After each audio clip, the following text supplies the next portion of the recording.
Hello everyone, welcome to Chetan Bharat learning. आज की इस वीडियो में हम करेंगे हरियाणा HCS में पूछे जाने वाले PYQs। हम ईयर वाइज इनको डिस्कस करेंगे। 2024 से हम शुरुआत करेंगे और पीछे की ईयर्स में हम कैरी फॉरवर्ड करेंगे। ठीक है, तो देखिए सबसे पहले क्या सवाल आया 2024 के हरियाणा सिविल सर्विसेज के प्रीलिम्स के GS टॉपिक में इंडियन इकोनॉमी का।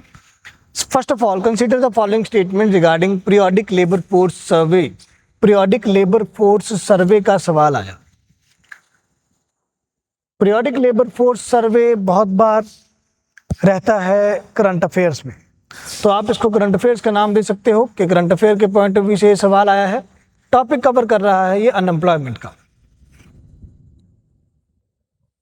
या आप इसको सोशल इश्यूज के पॉइंट ऑफ व्यू से भी कह सकते हो कि सोशल अफेयर्स, सोशल इश्यूज के करंट के सवाल पूछा गया। तो पीरियोडिक लेबर फोर्स सर्वे का रिपोर्ट बेस्ड सवाल है, तो अगर जिसने करंट अफेयर ये उस साल पढ़ा होगा तो उसके पॉइंट ऑफ व्यू से उन्हें आता होगा। पीरियोडिक लेबर फोर्स सर्वे 5 साल का डेटा लेते हैं और चेक करते हैं कि इंडिया में एम्प्लॉयमेंट या अनएम्प्लॉयमेंट में क्या चेंज आया है, लेबर फोर्स वर्क फोर्स में क्या चेंज आया है। ठीक है, तो स्टडी करते हैं। Current weekly status in urban area is measured at the interval of 3 months। तो जो करंट वीकली स्टेटस होता है, करंट वीकली स्टेटस क्या होता है कि जब कोई सर्वे करने आया आपके पास और वो आपसे पूछ रहा है that whether you are employed और नॉट, तो आप ये देखेंगे कि जिस दिन सर्वे हुआ उसके 1 हफ्ते पहले, उसके 1 week earlier, proceeding 1 week from the date of survey, क्या आपके पास कोई प्रॉपर 1 घंटे की भी जॉब है। अगर नहीं तो आप अनएम्प्लॉयड कहलाए जाएंगे। That's what current weekly status means. तो जब हम करंट वीकली स्टेटस चेक करते हैं अर्बन एरियाज का, तो वो 3 महीने के इंटरवल्स में, मतलब क्वार्टरली डेटा उसका हम मेजर करते हैं। तो ये स्टेटमेंट बिल्कुल ठीक है कि पीरियोडिक लेबर फोर्स सर्वे में आप 3 months का डेटा लेकर चलते हैं। ठीक है, स्टेटमेंट 2 कह रहा है that present labor force participation rate and unemployment rate is declining trend when compared with its base year 2017-18। तो पीरियोडिक लेबर फोर्स सर्वे कह रहा है कि जो प्रेजेंट लेबर फोर्स का पार्टिसिपेशन है या अनएम्प्लॉयमेंट रेट है वो हमें डिक्लाइनिंग ट्रेंड दिखा रहा है 2017-18 के इसके बेस के साथ।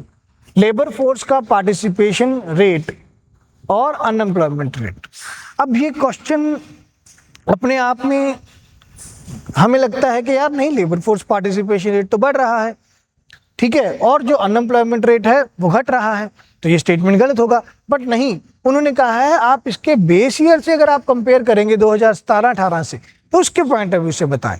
तो 2017-18 के कंपेयर करना था 2023-24 के साथ, ये 24 का एग्जाम है हमारा, तो उसके पॉइंट ऑफ व्यू से अगर देखा जाए तो yes, present labour force participation rate के लेबर फोर्स का पार्टिसिपेशन किस रेट पे बढ़ रहा है, तो वो पार्टिसिपेशन रेट, जो इंक्रीमेंटल पार्टिसिपेशन रेट है वो कम है, वो डिक्लाइनिंग है, और अनएम्प्लॉयमेंट रेट तो डिक्लाइनिंग है ही, बेरोजगारी तो कम हो ही रही है इंडिया में। तो ये स्टेटमेंट भी आज सच करेक्ट हो जाता, तो हमें करेक्ट ही पूछा है सवाल में, तो दोनों ही स्टेटमेंट सही हैं। Both the statement are correct, so the answer will be C here. Clear? तो कुछ इस तरीके से आप सवाल को सॉल्व कर सकते हैं। जब ऐसा स्टेटमेंट 1 स्टेटमेंट 2 टाइप क्वेश्चन आता है तो आपको बहुत ही एग्जैक्ट नॉलेज होना चाहिए कि yes, I am very much confident कि दोनों स्टेटमेंट सही हैं, तभी आप टिक कर सकते हैं, नहीं तो वो आपके लिए गलती साबित होगी। आगे बढ़ते हैं। Second question, following the statement regarding recently released RBI regarding treatment of wilful defaulter and large defaulter directions 23। RBI ने 2023 में विलफुल डिफॉल्टर्स के लिए, लार्ज डिफॉल्टर्स के लिए कुछ डायरेक्शंस रिलीज किए regarding the treatment of wilful defaulters and large defaulters directions. तो वहां पे हमारे पास 2023 में एक डायरेक्शंस आते हैं, उनसे रिलेटेड सवाल था। आइए देखते हैं क्या सवाल है। The directions are applicable to all the regulated entities including NABARD, SIDBI, EXIM bank.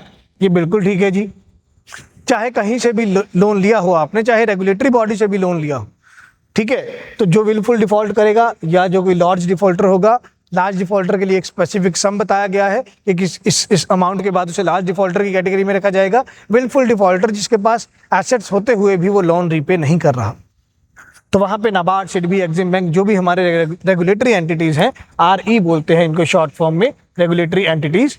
तो अगर आपने रेगुलेटरी एंटिटीज से भी लोन लिए हैं तो वो भी इस डायरेक्शंस के अंडर कवर होंगे। तो yes, this statement is correct. A willful default borrower needs to be reviewed and finalized within 6 months of an account being classified as a non-performing asset। इस डायरेक्शन के अकॉर्डिंग जो भी कोई account non performing asset declare हो जाता है। Non performing asset क्या है?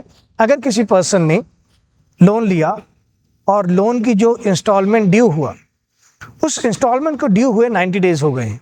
से फॉर एग्जांपल 1 जनवरी को लोन लिया और पहली इंस्टॉलमेंट जानी है 1 फरवरी को, तो 1 फरवरी से 90 डेज हो गए हैं और आपने अपना EMI पे नहीं किया, अपना इंस्टॉलमेंट पे नहीं किया, इंटरेस्ट पे नहीं किया, तो एज सच आपके अकाउंट को NPA बोला जाएगा, non performing asset.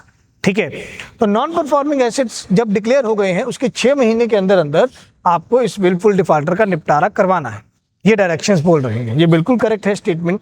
Then lenders can not proceed against guarantor without exhausting the remedies against principal debtor. नहीं, ये स्टेटमेंट गलत हो जाएगा। जिसने लोन दिया है लेंडर, वो गारंटर को नहीं अप्रोच कर सकता तब तक जब तक जो भी उसके पास रेमेडीज अवेलेबल हैं प्रिंसिपल डेटर, मतलब जो लोन लेने वाला है डेटर है, उसके अगेंस्ट। नहीं, ये स्टेटमेंट गलत हो जाएगा। हमने एक बार जिसको लोन दिया उसको बोला कि भाई पैसे दे, वो नहीं दे रहा, मैं सीधा गारंटर को अप्रोच करूंगा कि भाई जिससे पैसा लेना है वो हमें दे नहीं रहा है, ठीक है, और तुमने गारंटी लिया था, तुम पैसे निकलवा के दो। तो गारंटर को हम अप्रोच कर सकते हैं, कैन नॉट के लिए कारण ये स्टेटमेंट गलत हो गया। पूछा गया है how many of the statements are correct. तो 2 स्टेटमेंट हमारे यहाँ सही है, 1 and 2। So the 1 and 2 B will be the answer है। आगे बढ़ते हैं, रोड टैप स्कीम को लेकर सवाल आया। अगेन करंट अफेयर का सवाल। एक्सटर्नल सेक्टर में हमसे पॉलिसीज पूछे गए हैं कि गवर्नमेंट कैसे एक्सटर्नल सेक्टर की पॉलिसीज को देख रहे हैं। रेमिशन of duties and taxes on exported product, रेमिशन of duties and taxes on exported product का सवाल आया। It provides a mechanism for exemption of taxes, duties and levies on exported goods. बिल्कुल सही है जी ये स्टेटमेंट। इस स्टेटमेंट में बिल्कुल खराबी नहीं है, यही मीनिंग है इस स्कीम का कि इस स्कीम के जरिए सरकार टैक्सेस, ड्यूटीज या लेवीज को एग्जम्प्ट कर रहे हैं। अगर मैं एक एक्सपोर्टर हूं, मैं प्रोडक्ट एक्सपोर्ट करना चाहता हूं, निर्यात करना चाहता हूं, तो वहां पर मुझे कोई भी टैक्सेस लग रहे हैं, ड्यूटीज लग रहे हैं, कोई भी चार्जेस लग रहे हैं, लेवीज मेरे पे लगाए जा रहे हैं, उन सबको सरकार माफ कर देंगे, एग्जम्प्ट कर देंगे। ठीक है, तो बिल्कुल सही है। This scheme is WTO compatible and is being implemented in end-to-end IT environment। बिल्कुल ठीक है जी ये स्टेटमेंट। ये स्कीम WTO compatible है। WTO के पास हमारे पास डिफरेंट सब्सिडी स्कीम्स हैं, green box subsidy, blue box subsidy, amber box subsidy, yellow box subsidy. तो एग्रीकल्चर के पॉइंट ऑफ व्यू से अलग सब्सिडीज का बॉक्सेस हैं, इंडस्ट्री के पॉइंट ऑफ व्यू से अलग सब्सिडी के बॉक्सेस हैं। तो उन सब्सिडी बॉक्सेस को ध्यान में रखते हुए ये रोड टैप स्कीम बनाई गई है। बिल्कुल करेक्ट। तो अगेन दोनों ही स्टेटमेंट यहाँ पर हमारे पास करेक्ट हैं। आंसर आ जाएगा C, that both the statements are correct. तो सीधा सटीक सवाल पूछा गया, स्कीम क्या है, फीचर क्या है, कुछ डिफरेंट कुछ डिफिकल्ट सवाल नहीं पूछा गया है। आगे बढ़ते हैं, RBI के प्रॉम्प्ट करेक्टिव एक्शन फ्रेमवर्क का सवाल आया। ठीक है, अब अगर मैं ध्यान से देखूं, स्टडी एनालाइज करें, ठीक है, तो ये एक अनएम्प्लॉयमेंट का क्वेश्चन छोड़ के ये RBI का क्वेश्चन था, तो मैं इसको बैंकिंग में रख सकता हूँ कि ये बैंकिंग का करंट अफेयर है।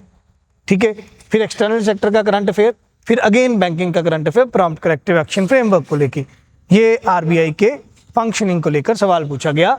प्रॉम्प्ट करेक्टिव एक्शन फ्रेमवर्क क्या बोलता है कि RBI किस तरीके से कोई भी गलती अगर किसी बैंक से हुई है तो उसको करेक्ट करने के लिए क्या एक्शन ले सकता है। तो currently prompt corrective action framework supervisory norms are applicable to both government and non government NBFCs।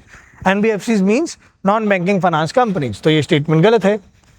Prompt corrective action सिर्फ गवर्नमेंट NBFCs पर लागू होते हैं, नॉन गवर्नमेंट NBFCs पर लागू नहीं होते। तो ये स्टेटमेंट गलत हो जाएगा। तो जहां जहां 1 आ रहा है तो वो हम काट देते हैं। सेकंड स्टेटमेंट देखते हैं, discretionary actions under prompt corrective action include restriction on branch expansion. ये बिल्कुल ठीक है। प्रॉम्प्ट करेक्टिव एक्शन में आपके पास कुछ डिस्क्रिशनरी पावर्स हैं। वो डिस्क्रिशनरी पावर क्या बोलती है कि RBI को अगर लगा कि कोई बैंक गलत तरीके से वर्किंग कर रहा है, रूल्स एंड रेगुलेशन नहीं मान रहा है, और अगर वो अपनी कोई नई ब्रांच एक्सपेंशन करना चाहता है, नई ब्रांच एस्टैब्लिश करना चाहता है, तो वो RBI रोक देगा। आरबीआई उसको ब्रांच एक्सपेंशन करने से रोक देगा, ये आरबीआई की डिस्क्रिशनरी पावर है। तो ये बिल्कुल ठीक है। तो हमारे पास अगेन सवाल में करेक्ट पूछा है, तो सेकंड स्टेटमेंट ही ओनली करेक्ट है, तो आंसर आ जाएगा बी। क्लियर? आगे बढ़ते हैं। अगेन बैंकिंग का सवाल आया, fugitive economic offenders act. Fugitive economic offenders act, जो इकोनॉमिक ऑफेंस कर गए, लोन लेके देश से भाग गए, फ्यूजिटिव है वो, उसको लेकर एक एक्ट पास किया गया 2023 में, तो उसके लेकर सवाल आया। नहीं सॉरी, ये 2018 का था ये एक्ट, और 2023 में ये काफ़ी करंट में रहा, इसलिए ये सवाल है। The fugitive economic offender is a person who has fled the country and against whom an arrest warrant has been issued for involvement in an economic offence involving at least 100 crore। बिल्कुल सही statement है जी। Fugitive economic offender कौन होगा? जो कोई offence करके गया है, किसी से लोन लिया था और वो भाग गया है, देश छोड़ के भाग गया है, और उसका जो अमाउंट है वो 100 करोड़ से ज़्यादा है, या एटलीस्ट 100 करोड़ है, तो बिल्कुल सही स्टेटमेंट है। Under the Act, authorities are empowered to confiscate assets even when no conviction has been obtained। चाहे कोर्ट ने कोई कन्विक्शन नहीं अनाउंस किया अभी भी उस पर्सन के खिलाफ जो देश छोड़ के भाग गया, बट जो अथॉरिटीज़ हैं, और इसका अथॉरिटी कौन होगा? ईडी, एनफोर्समेंट डायरेक्टरेट, ईडी इसका अथॉरिटी होगा, तो वहाँ पे वो एम्पावर हैं कि वो उसके एसेट्स को कब्जे में कर सकते हैं। बिल्कुल सही स्टेटमेंट है जी ये भी। और financial intelligence unit is the nodal agency of implement the act. No, इसकी नोडल एजेंसी है ministry of finance, ministry of finance. तो थर्ड स्टेटमेंट गलत हो जाता है। तो अगर आपको ये नहीं याद, या ये वाला पॉइंट नहीं याद, सिर्फ अगर ये याद है कि इसकी nodal agency ministry of finance है, तो आप लगा सकते हैं आपका एग्जाम्पशन वाला पार्ट, कि कौन सी स्टेटमेंट को एग्जाम्प्ट करते हुए, कौन सी स्टेटमेंट को हम नेग्लेक्ट करते हुए अगर स्टेटमेंट को उड़ाएं। 3 आ रहा है यहाँ, 3 आ रहा है यहाँ, 3 आ रहा है यहाँ, तो तीनों जगह 3 आ रहा है, फिर आंसर क्या बचता है? ए, 1 and 2। Clear? So for fugitive economic offenders act 100 crore का आपका अमाउंट होना चाहिए, और एसेट आप जब्त कर सकते हो अगर कोर्ट ने कोई कन्विक्शन साबित नहीं किया फिर भी। आगे बढ़ते हैं। Consider the following statements regarding global survey on digital and sustainable trade facilitation. Global survey on digital and sustainable trade facilitation, ये एक रिपोर्ट है, इंटरनेशनल तरीके से प्रिपेयर किया जाता है। तो अगेन एक्सटर्नल सेक्टर का सवाल आया, तो बैंकिंग मतलब फाइनेंस सेक्टर और एक्सटर्नल सेक्टर, यही 2 सेक्टर हमें प्रमोट कर रहे हैं। देख रहे हैं हम क्वेश्चन में यही आ रहा है। तो क्वेश्चन बोल रहा है it was released by WTO। नहीं, ये स्टेटमेंट गलत हो जाएगा। यूनाइटेड नेशन ऑर्गेनाइजेशन की एक एजेंसी ईस्कैप इसको बना रही है। ठीक है, ये बहुत ही कंफ्यूजिंग स्टेटमेंट बनाया गया। हमने देखा कि रिपोर्ट है ट्रेड फैसिलिटेशन का। मान लीजिए किसी बच्चे को लगा कि मैं तुक्का मारता हूँ, बच्चे को लगा कि जी अच्छा यहाँ ट्रेड आ रहा है रिपोर्ट के नाम में, तो यहाँ भी वर्ल्ड ट्रेड है, तो शायद यही ऑर्गेनाइजेशन बनाती होगी ये रिपोर्ट। नहीं, ये गलत हो गया। तो यूएनओ की एक एजेंसी है ईस्कैप, ये रिपोर्ट बना रही है।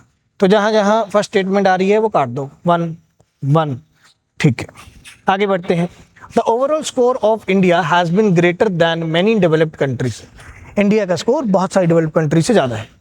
इस रिपोर्ट में ये बिल्कुल बताया गया था कि इंडिया का जो स्कोर है वो डेवलप्ड इकोनॉमीज से ज़्यादा है, लाइक USA, UK, चाइना, इनसे ज़्यादा है। किस चीज़ में? डिजिटल ट्रेड अपनाने में, सस्टेनेबल ट्रेड अपनाने में, एनवायरनमेंट इको फ्रेंडली प्रोडक्ट अपनाने में, और डिजिटल ट्रेड को अपनाने के लिए। थर्ड बोलता है it is a biannual survey that deals with the trade facilitation measure taken collectively by the WTO member countries. अब ये वाली स्टेटमेंट के साथ वो गेम खेल गए। अगर मुझे पता होगा कि ये स्टेटमेंट में गलत है फर्स्ट स्टेटमेंट, क्योंकि WTO ये रिपोर्ट नहीं बनाता, तो WTO के मेंबर कंट्रीज भी नहीं आएंगे, ये स्टेटमेंट गलत हो जाएगा। इसमें UNO के ही मेंबर्स आएंगे। ठीक है, तो ये हम कह सकते हैं कि अच्छा ट्रिकी सवाल बनाया गया। सवाल में पूछा है करेक्ट, तो सिर्फ सेकंड स्टेटमेंट करेक्ट है, आंसर आ जाएगा जी आपका सी। आगे बढ़ते हैं। Corporate debt market development fund. Corporate का डेट मार्केट, कॉर्पोरेट का डेट इंस्ट्रूमेंट होता है डिबेंचर्स। तो डिबेंचर्स को प्रमोट करने के लिए, डिबेंचर्स को डेवलप करने के लिए सरकार ने एक फंड बनाया। ठीक है, इसके बारे में सवाल है। It will be established as an alternative investment fund. बिल्कुल सही है जी। ये corporate debt market development fund 2015 में लॉन्च किया गया था। ठीक है, और इसमें इसको ऑल्टरनेटिव इन्वेस्टमेंट फंड बनाया गया था कि इसमें ज़्यादा नए इंस्ट्रूमेंट्स यूज होंगे, हेजिंग, आर्बिट्रेज, स्वैप्स, नए इंस्ट्रूमेंट इसमें यूज होंगे, ठीक है, या venture capital, angel investor, anchor investor, वो सारे नए इंस्ट्रूमेंट्स इसमें यूज होंगे, ठीक है। शेयर्स या बॉन्ड्स या डेरिवेटिव जो पुराने ट्रेडिशनल इंस्ट्रूमेंट्स हैं वो यहाँ इस्तेमाल नहीं होंगे। Contribution to the fund shall be mandatory for specified debt oriented mutual fund scheme and asset management company. बिल्कुल ठीक है, जो भी पैसा इस फंड में लगाया जाएगा उस फंड में पैसा आगे कहाँ लगाया जाएगा, म्यूचुअल फंड में लगाया जाएगा, एसेट मैनेजमेंट कंपनी एएमसी में लगाया जाएगा। तो ये बिल्कुल ठीक है। स्कीम पूछी है या फंड पूछा है, ठीक है, इसमें दोनों फीचर्स आ गए। तो अगर मैंने ये करंट अफेयर पढ़ा हो, मेरे को पता हो कि इसके ये दो फीचर हैं, मैं इजीली ये पॉइंट कर सकता हूँ। तीसरे पे मूव करते हैं। Initially it will be established for 15 years. बिल्कुल ठीक है जी, ये 5 साल के लिए बनाया गया था। बट ये करंट अफेयर्स में क्यों रहा, क्योंकि 2023 में इसको दोबारा रीएस्टैब्लिश करके दोबारा बढ़ाकर 15 साल के लिए कर दिया गया था, इसलिए ये करंट अफेयर में रहा और 2024 में पेपर में आ गया, ठीक है, सवाल में पूछा गया, करेक्ट। तो तीनों ही स्टेटमेंट यहाँ करेक्ट हो जाएंगे, ऑल 3 हमारा आंसर आ जाएगा, that C is the answer, ठीक है। आगे बढ़ते हैं। फॉरेन पोर्टफोलियो इन्वेस्टमेंट का सवाल आया, ठीक है, तो वही 2 सेक्टर घूम रहे हैं। ये डेट मार्केट, ये हमारा आ गया कैपिटल मार्केट का पार्ट, ठीक है, मतलब फाइनेंस सेक्टर। तो अभी आपको बता के मैं हटा हूँ कि फाइनेंस सेक्टर का सवाल, ये एक्सटर्नल सेक्टर का सवाल, बैंकिंग का फाइनेंस सेक्टर का सवाल, ठीक है, देन ये प्रॉम्प्ट करेक्टिव एक्शन, ये आरबीआई का फिर फाइनेंस सेक्टर का सवाल। तो finance sector, external sector, finance sector, external sector, ठीक है। तो अगर यही 2 हमने टॉपिक अच्छे से कर लिए हैं या इनके सब टॉपिक अच्छे से कर लिए हैं, हमारा एग्जाम प्रीलिम्स का तो एटलीस्ट नहीं रुकेगा इंडियन इकोनॉमी के पॉइंट ऑफ व्यू से। तो एफपीआई को लेकर सवाल आया। अब इसमें ये डेटाबेस सवाल है, इसका मतलब इकोनॉमिक सर्वे आपको पढ़ना होगा।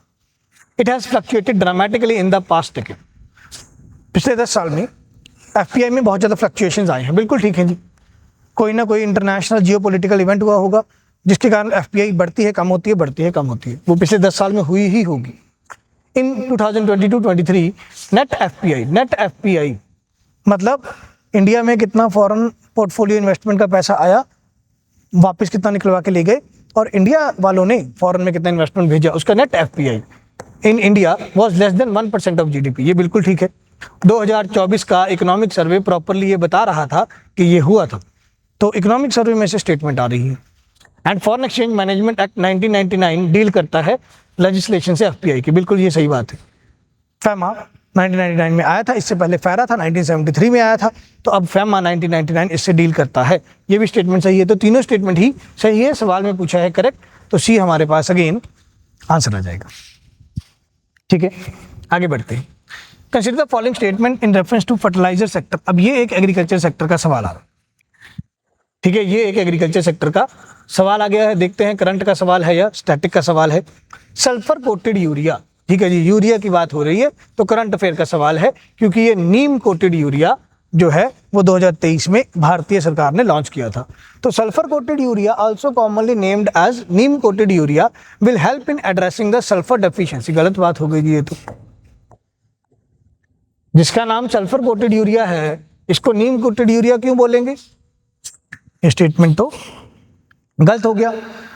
पर नहीं, हमें लगेगा कि ये हमें स्टेटमेंट उलझाने के लिए डाला गया है, ठीक है। ये स्टेटमेंट बिल्कुल सही स्टेटमेंट है कि जो सल्फर कोटेड यूरिया है इसको नीम कोटेड यूरिया भी बोला गया है, क्योंकि नीम के पत्तों में सल्फर की मात्रा रहती है, तो उससे सल्फर डेफिशिएंसी, मिट्टी की कमी पूरी होगी। सही स्टेटमेंट। फर्टिलाइजर फ्लाइंग स्क्वाड, ये भी करंट अफेयर का सवाल। 2023 में सरकार ने फर्टिलाइजर फ्लाइंग स्क्वाड नाम की एक स्पेशल टीम बनाई। एग्रीकल्चर यूनिवर्सिटी वालों को बोला कि आप ऐसी एक टीम बनाएंगे, ठीक है। तो constituted to provide crop wise recommendation of fertilisers, कि जितनी क्रॉप है उसके अकॉर्डिंग फर्टिलाइजर लगाओ। उसके लिए कौन बताएगा? फर्टिलाइजर फ्लाइंग स्क्वाड बताएगा। नहीं, ये गलत हो गया। ये बनाया गया है फर्टिलाइजर फ्लाइंग स्क्वाड ताकि फर्टिलाइजर्स की ब्लैक मार्केटिंग ना हो, फर्टिलाइजर्स की ब्लैक मार्केटिंग ना हो, काला बाजारी ना हो। उसके लिए वो उनको जाके पकड़ेंगे और देखेंगे कि कहाँ कोई ऐसा फर्टिलाइजर इस्तेमाल हो रहा है जो बैन है, ठीक है। तो ये स्टेटमेंट गलत हो जाएगा। सवाल में पूछा गया करेक्ट, तो सिर्फ पहला ही स्टेटमेंट यहाँ हमारे पास करेक्ट है, आंसर आ जाएगा ए। आगे बढ़ते हैं। आईएफसी, अगेन दोबारा बैंकिंग या एक्सटर्नल सेक्टर का सवाल आ गया है। आईएफसी इंटरनेशनल फाइनेंस कॉर्पोरेशन, ये वर्ल्ड बैंक का एक ग्रुप है और प्राइवेट सेक्टर को लोन देता है, यही इसका नाम है, यही इसका मीनिंग है। इसे private lending arm of World Bank भी कहा जाता है आईएफसी को, तो ये सही है बिल्कुल। ICIMOD, international centre for integrated mountain development, ये एक इंटरनेशनल ऑर्गेनाइजेशन है जो माउंटेन्स की सस्टेनेबिलिटी के लिए वर्क करती है। ये inter government knowledge learning centre के रूप में काम करती है और इसका हेडक्वार्टर है स्विट्जरलैंड में। नहीं, ये स्टेटमेंट गलत है, इसका हेडक्वार्टर है नेपाल। ठीक है। Then all India rural financial inclusion survey is conducted by RBI। अरे भैया रूरल बैंक है, रूरल फाइनेंशियल इंक्लूजन की बात हो रही है, तो RRBs को कौन संभालता है? नाबार्ड। तो रूरल एरिया को कौन संभालेगा? NABARD, national bank for agriculture and rural development. तो RBI नहीं देख रहा ये रिपोर्ट, नाबार्ड देख रहा है, तो ये भी स्टेटमेंट गलत हो जाएगा। सवाल में पूछा गया करेक्ट, तो 1, सिर्फ 1 स्टेटमेंट ही सही है, 1 ओनली हमारे पास आंसर आ जाएगा सी। तो 11th क्वेश्चन में हमारे पास थ्योरीज पूछी गई है। लिस्ट 1 में थ्योरी का नाम है, लिस्ट 2 में इकोनॉमिस्ट पूछा गया है, किसने थ्योरी दी है। HCS में ये एक स्पेशल बात है, यूपीएससी में भी ये नहीं पूछा जाता। यूपीएससी में पूछा जाता है कि सिर्फ इंडियन इकोनॉमी। HCS में कोई ग्रोथ एंड डेवलपमेंट से रिलेटेड थ्योरी का नाम और किसने दिया ये पूछा जा सकता है। तो एब्सोल्यूट एडवांटेज थ्योरी, ये बहुत ही स्पेशल वर्क है एडम स्मिथ का, तो इसको तो शायद बच्चों को पता होता है। ये एब्सोल्यूट एडवांटेज थ्योरी क्या बताती है कि इंटरनेशनल ट्रेड कैसे होगा, 2 कंट्रीज आपस में व्यापार कैसे करेंगे। तो 1 का बी, 1 का बी, ये दोनों स्टेटमेंट काट देते। Then theory of big push है, theory of low level equilibrium trap है और बैलेंस्ड ग्रोथ थ्योरी है। ठीक है, बैलेंस्ड ग्रोथ थ्योरी से शुरू करते हैं। बैलेंस्ड ग्रोथ थ्योरी बहुत ही ज़्यादा इंपॉर्टेंट थ्योरी है, जिसमें ये बताया जाता है कि गवर्नमेंट कैसे इन्वेस्टमेंट करे जिससे प्राइमरी सेक्टर, सेकेंडरी सेक्टर और टर्शरी सेक्टर, तीनों सेक्टर को बैलेंस में रखते हुए ग्रोथ करेगी कोई इकोनॉमी। तो बैलेंस्ड ग्रोथ थ्योरी जो है वो दिया था नर्क्स ने, तो 4 का डी, सिंपल इजी आंसर आ जाएगा। चाहे ये दोनों थ्योरी नहीं भी पता कोई बात नहीं, बट फिर भी थ्योरी ऑफ बिग पुश जो है वो फिर हमें प्रोवाइड किया गया 2 का ए पॉल रॉडन ने, and theory of low level equilibrium trap ये रिचर्ड नेल्सन। तो हमारा आंसर आ जाएगा सी।